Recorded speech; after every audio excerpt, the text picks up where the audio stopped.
नमस्कार साथियों, काग्स online tree YouTube channel में आपका स्वागत है। आज हम एक विषय के बारे में चर्चा करेंगे। विषय का शीर्षक है नकल में अकल। तो मैं आपके सामने एक कहानी लेके उपस्थित हुआ हूँ। उस कहानी के माध्यम से हम समझेंगे कि हमें नकल में किस प्रकार अपनी अकल का प्रदर्शन करना चाहिए।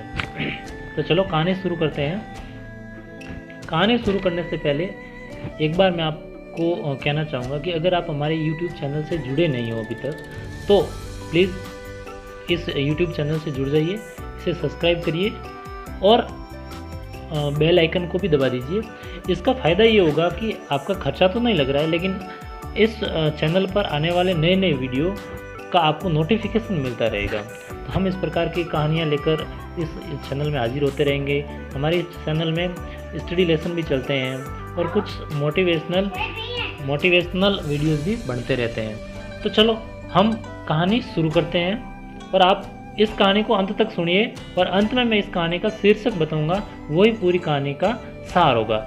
इसलिए आपको पूरी कहानी सुनने के लिए इस वीडियो पर बने रहना है, ठीक है। तो चलो हम शुरू करते हैं। कहानी का शीर्षक है नकल में अकल।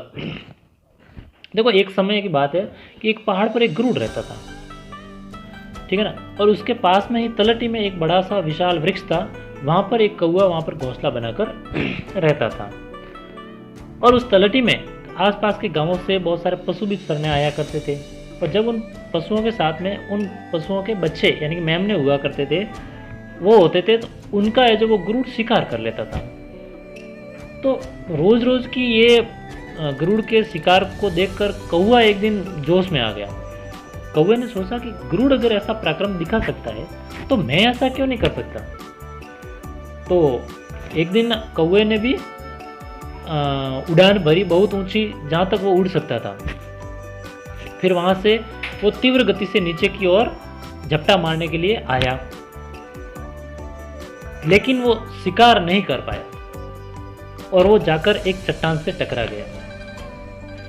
वो शिकार इसलिए नहीं कर पाया क्योंकि उसका अभ्यास नहीं था कि तेज गति से इतनी ऊंचाई से नीचे की ओर वो उड़ता हुआ आए, और उसका संतुलन बिगड़ गया, जिससे कि वो जाके एक चट्टान से टकरा गया और उसकी चोंच टूट गई, उसका सर फूट गया और अंत में उसकी मृत्यु हो गई। अब आप लोग कहोगे कि सर ये क्या है, नॉर्मल सी कहानी बताइए, लेकिन इस कहानी को ध्यानपूर्वक समझिए और इसका सार जो अब मैं आपको बताऊंगा वो सार ही इस कहानी का महत्व रखेगा। सार ये है कि हम भी अपने जीवन में कुछ ऐसा ही करते हैं। हम किसी की नकल करने में ज़्यादा भरोसा रखते हैं। तो नकल करना बुरी बात नहीं है, लेकिन नकल कब करनी है और कितनी करनी है उसकी भी एक सीमा है। अब गरुड़ और कौवा आपने देखा, गरुड़ की होड़ लगाने गया था कौवा।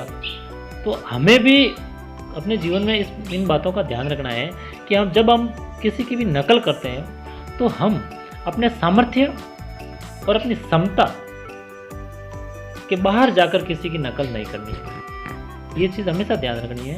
हमें अपनी सामर्थ्य और क्षमता के अनुसार ही कोई कार्य करना है।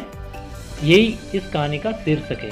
इसलिए नकल करिए, लेकिन नकल करते समय इन बातों का ध्यान रखिए कि क्या उतना काम करने की आपके पास क्षमता है, आपके पास सामर्थ्य है, तो ही आप उनकी नकल करिए।